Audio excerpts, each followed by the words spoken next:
Otoritas pendudukan Israel mengumumkan bahwa kilang minyak Bazan di Haifa mengalami kerusakan parah. Kondisi ini terjadi setelah militer Iran meluncurkan serangan selama 12 hari menyasar wilayah-wilayah Israel pada bulan Juni yang lalu. Diketahui kilang minyak tersebut memasak sekitar 2/3 konsumsi bahan bakar Israel. Namun, kilang tersebut menjadi salah satu fasilitas vital yang rusak parah akibat gempuran militer Iran.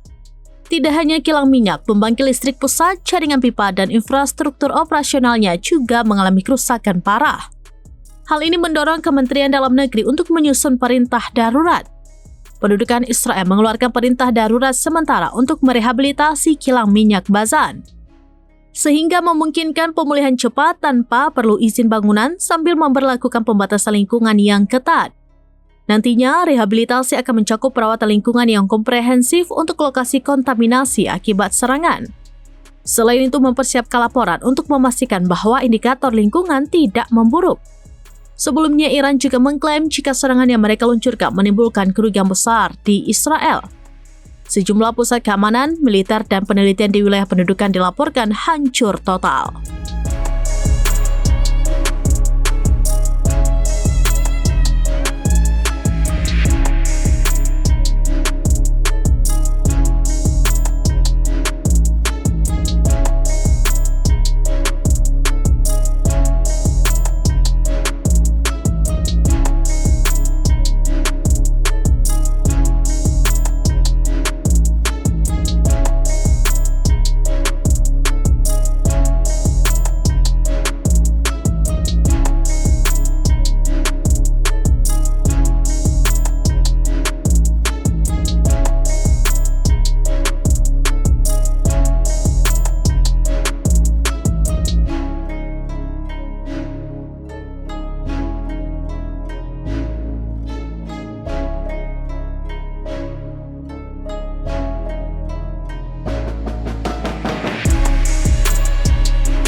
Download Tribun X sekarang, menghadirkan lokal menjadi Indonesia.